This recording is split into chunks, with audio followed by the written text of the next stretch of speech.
ಎಲ್ಲರಿಗೂ ಸಂಜೆಯ ನಮಸ್ಕಾರಗಳು. ನಾನು ರೇಣುಕಮ್ಮ ಎಂ, ಕ್ಷೇತ್ರ ಶಿಕ್ಷಣಾಧಿಕಾರಿ, ಪಾವಗಡ.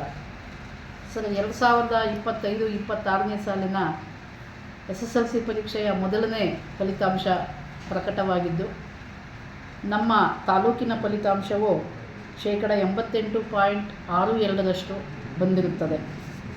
ಪ್ರಸ್ತುತ ಸಾಲಿನಲ್ಲಿ 2477 ವಿದ್ಯಾರ್ಥಿಗಳು ಪರೀಕ್ಷೆಗೆ ಬರೆದಿದ್ದು, ಅದರಲ್ಲಿ 2195 ವಿದ್ಯಾರ್ಥಿಗಳು ಪರೀಕ್ಷೆಯಲ್ಲಿ ಉತ್ತೀರ್ಣರಾಗಿರುತ್ತಾರೆ.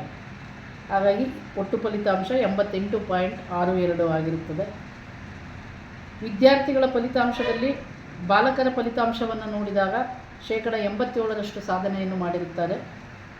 ಪ್ರತಿ ವರ್ಷದಂತೆ ಈ ವರ್ಷವೂ ಸಹ ಬಾಲಕಿಯರ ಸಾಧನೆಯೇ ಮೇಲುಗೈಯಾಗಿದ್ದು 93.51% ಫಲಿತಾಂಶವನ್ನು ಹೆಣ್ಣು ಮಕ್ಕಳು ಗಳಿಸಿರುವುದು ನಿಜಕ್ಕೂ ಪ್ರಶಂಸನೀಯವಾದಂತಹ ವಿಚಾರವಾಗಿರುತ್ತದೆ.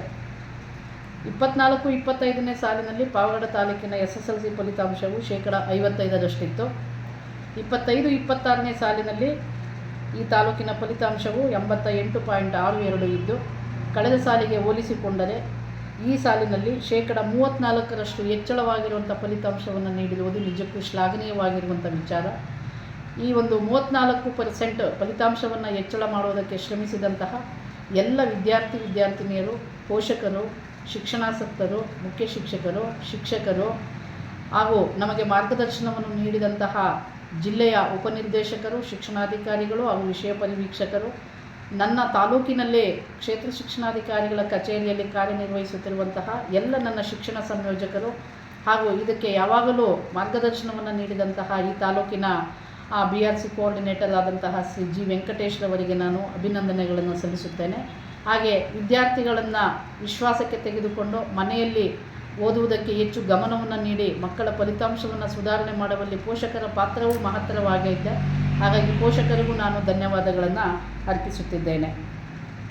ಪ್ರಸ್ತುತ ಸಾಲಿನಲ್ಲಿ ನಮ್ಮ ತಾಲೂಕಿನಲ್ಲಿ 21 ಸರ್ಕಾರಿ ಪ್ರೌಢಶಾಲೆಗಳಿದ್ದು, ಈ ಪೈಕಿ 3 ಸರ್ಕಾರಿ ಪ್ರೌಢಶಾಲೆಗಳು 100% ಫಲಿತಾಂಶ ಪಡೆದಿರುವುದು ನಿಜಕ್ಕೂ ಬಹಳ ಸಂತೋಷಕರವಾಗಿರುವಂತಹ ವಿಷಯವಾಗಿರುತ್ತದೆ. ತಾಲೂಕಿನಲ್ಲಿ 8 ವಸತಿ ಶಾಲೆಗಳಿದ್ದು, ಆ 8 ವಸತಿ ಶಾಲೆಗಳ ಪೈಕಿ 5 ವಸತಿ ಶಾಲೆಗಳು 100% ಫಲಿತಾಂಶವನ್ನು ಪಡೆದಿರುತ್ತವೆ. ವಸತಿ ಶಾಲೆಗಳು ಪ್ರತಿ ವರ್ಷವೂ ಸಹ 100% ಫಲಿತಾಂಶವನ್ನು ಪಡೆಯುವಲ್ಲಿ ಪೈಪೋಟಿಯನ್ನು ನಡೆಸಿ ಉತ್ತಮ ಫಲಿತಾಂಶವನ್ನು ನೀಡುತ್ತಿರುವುದು ನಿಜಕ್ಕೂ ಶ್ಲಾಘನೀಯವಾದುದು. ಹಾಗೆ ಪಾವಗಡ ತಾಲೂಕಿನಲ್ಲಿ ಅನುದಾನರಹಿತ ಶಾಲೆಗಳು 14 ಇದ್ದು, ಆ ಪೈಕಿ 5 ಶಾಲೆಗಳು ಸಹ 100% ಫಲಿತಾಂಶವನ್ನು ನೀಡುವಲ್ಲಿ ಸಫಲತೆಯನ್ನು ಸಾಧಿಸಿರುತ್ತಾರೆ. ಹಾಗೆ ಪಾವಗಡ ತಾಲೂಕಿನಲ್ಲಿ 25 ಅನುದಾನಿತ ಪ್ರೌಢಶಾಲೆಗಳಿದ್ದು, ಕೇವಲ 1 ಶಾಲೆ ಮಾತ್ರ 100% ಫಲಿತಾಂಶವನ್ನು ಸಾಧಿಸುವಲ್ಲಿ ಒಂದು ದಿಟ್ಟ ಪ್ರಯತ್ನವನ್ನು ಮಾಡಿರುತ್ತಾರೆ. ಹಾಗಾಗಿ 100% ಫಲಿತಾಂಶ ಪಡೆದಿರುವಂಥ ಶಾಲೆಗಳನ್ನು ನಾನು ಅಭಿನಂದಿಸುತ್ತೇನೆ. ವಿದ್ಯಾರ್ಥಿಗಳ ಗಮನಕ್ಕೆ ಬಂದಂಥ ಸಂದರ್ಭದಲ್ಲಿ ನಮ್ಮ ಪಾವಗಡ ತಾಲೂಕಿನ VS ಕಾನ್ವೆಂಟ್ ವಿದ್ಯಾರ್ಥಿಗಳ ಅತ್ಯುನ್ನತ ಸಾಧನೆಯ ಪೈಕಿ ನಾವು ಮಾತನಾಡುವುದಾದರೆ VS ಕಾನ್ವೆಂಟ್ನಲ್ಲಿ ಇರುವಂತಹ ಅತ್ಯುನ್ನತ ಸಾಧನೆಯನ್ನು ಪರಿಶೀಲನೆ ಮಾಡಿದಾಗ VS ಕಾನ್ವೆಂಟ್ನ ಸಾಯಿ ವೆಂಕಟ್ G ಎನ್ನುವಂಥ ವಿದ್ಯಾರ್ಥಿ 625ಕ್ಕೆ 621 ಅಂಕಗಳನ್ನು ಗಳಿಸುವುದರ ಮೂಲಕ ತಾಲೂಕಿಗೆ ಅತ್ಯುನ್ನತ ಶ್ರೇಣಿಯನ್ನು ಪಡೆದು ಪ್ರಥಮ ಸ್ಥಾನದಲ್ಲಿ ಇರುತ್ತಾನೆ. ಹಾಗಾಗಿ ಈಗಾಗಲೇ ಆ ವಿದ್ಯಾರ್ಥಿ ಪೋಷಕರನ್ನು ಮತ್ತು ಶಿಕ್ಷಕರನ್ನು ಭೇಟಿಯಾಗಿ ಶಾಲೆಗೆ ಹಾಜರಾಗಿ ಆ ವಿದ್ಯಾರ್ಥಿಯನ್ನು ಪ್ರಶಂಸಿಸಿ ಅವನಿಗೆ ತುಂಬು ಹೃದಯದ ಧನ್ಯವಾದಗಳನ್ನು ಶಿಕ್ಷಣ ಇಲಾಖೆಯಿಂದ ಸಮರ್ಪಿಸಲಾಗಿದೆ.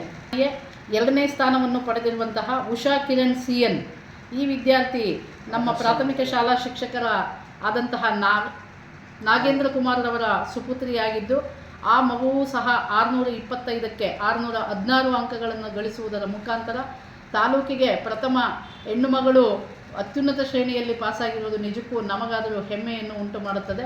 ಅವರನ್ನೂ ಸಹ ನಾವೀಗಾಗಲೇ ಭೇಟಿಯಾಗಿ ಮಗುವನ್ನು ನಾವು ಪ್ರಶಂಸೆ ಮಾಡಿ ಅವಳ ಭವಿಷ್ಯ ಉತ್ತಮವಾಗಲೆಂದು ಹಾರೈಸಿ ಬಂದಿರುತ್ತೇವೆ.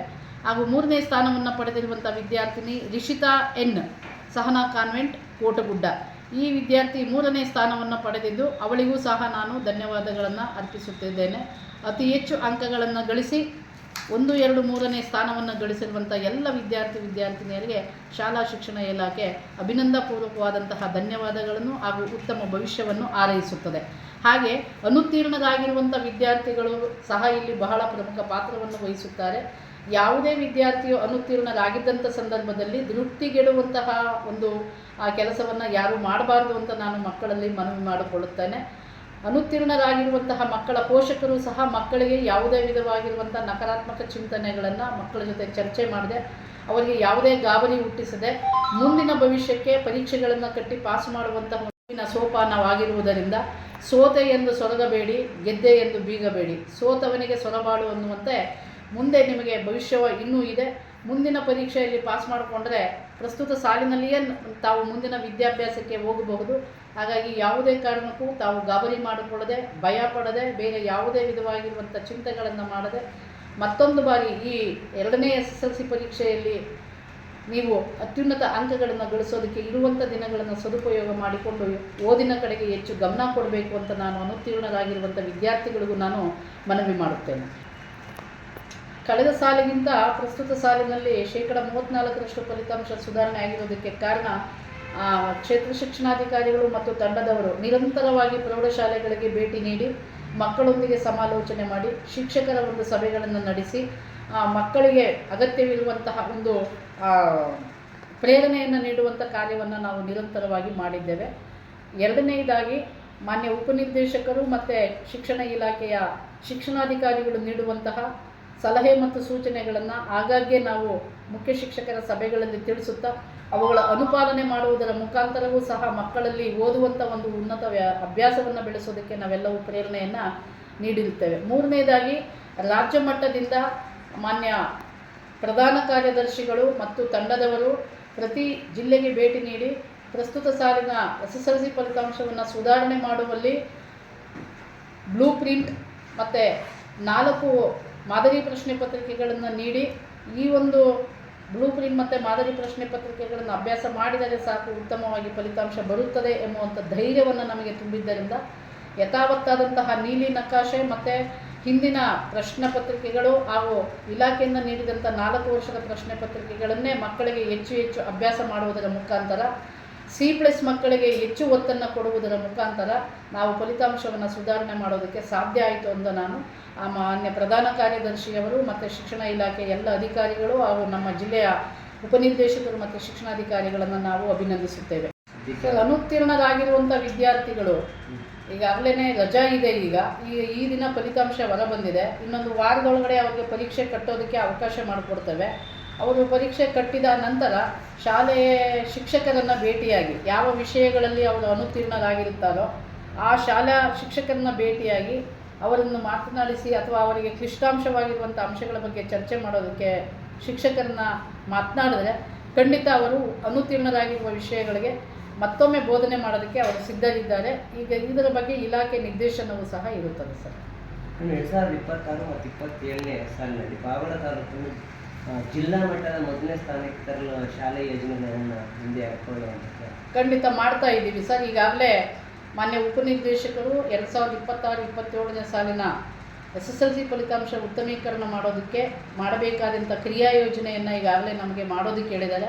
ಆ ಕ್ರಿಯಾ ಯೋಜನೆಯನ್ನು ಮಾಡುವುದರ ಜೊತೆಯಲ್ಲಿಯೇ ಆ್ಯಕ್ಷನ್ ಪ್ಲ್ಯಾನ್ಗೆ ಅನುಗುಣವಾಗಿ ನಾವು ಕಾರ್ಯೋನ್ಮುಖರಾಗಬೇಕು. ಮುಖ್ಯ ಶಿಕ್ಷಕರಲ್ಲಿ ಒಂದು ವಿಶ್ವಾಸವನ್ನು ತುಂಬುವುದು, ಪೋಷಕರಲ್ಲಿ ಒಂದು ಮಕ್ಕಳ ಬಗ್ಗೆ ಇರುವಂತಹ ಒಂದು ಅತಿಯಾದಂತಹ ಕಾಳಜಿ ಅನ್ನೋದಕ್ಕಿಂತ ಮನೆಯಲ್ಲಿ ಕುಳ್ಳಿರಿಸಿ ಓದಬೇಕು. ಮಕ್ಕಳು ಓದುವಂಥ ಸಂದರ್ಭದಲ್ಲಿ ಯಾವುದೇ ಕಾರಣಕ್ಕೆ ಅವರು ಮೊಬೈಲ್ ಬಳಸುವುದಾಗಲಿ ಅಥವಾ TV ನೋಡೋದಾಗಲಿ ಮಾಡಬಾರ್ದು ಅನ್ನುವಂಥ ಎಚ್ಚರಿಕೆ ಕ್ರಮಗಳನ್ನು ಪೋಷಕರಿಗೆ ಕೊಡ್ತೇವೆ. ಮತ್ತು ಶಿಕ್ಷಕರು ಮನೆ ಭೇಟಿಗಳನ್ನು ನೀಡ್ತಾ ಇದ್ದಾರೆ. ಗೈರು ಹಾಜರಾಗುತ್ತಿರುವಂಥ ಮಕ್ಕಳನ್ನು ಶಾಲೆಗೆ ಮುಖ್ಯವಾಹಿನಿಗೆ ಕರೆತಂದುಕೊಂಡ್ಬಿಡೋದು. ಮತ್ತು ನಾವು ಶಾಲೆಗಳಲ್ಲಿ SSLC ಹೋಗ್ತಿದ್ದಂಗೆ ಪೂರ್ವ ಪರೀಕ್ಷೆ ಸಾಫಲ್ಯ ಪರೀಕ್ಷೆ ಮಾಡಿ ಪರಿಹಾರ ಬೋಧನೆ ಮಾಡಿದ ನಂತರ A ಗುಂಪು ಮತ್ತು B ಗುಂಪು ಅಂತ ನಾವು ವಿಂಗಡಣೆ ಮಾಡ್ತೇವೆ ಸರ್. A ಗುಂಪು ಅಂದಾಗ ಹೆಚ್ಚು ಕಡಿಮೆ 60% 50% ಫಲಿತಾಂಶ ಪಡೆಯುವಂಥ ಮಕ್ಕಳು ಒಂದು ಕಡೆಗಿರ್ತಾರೆ.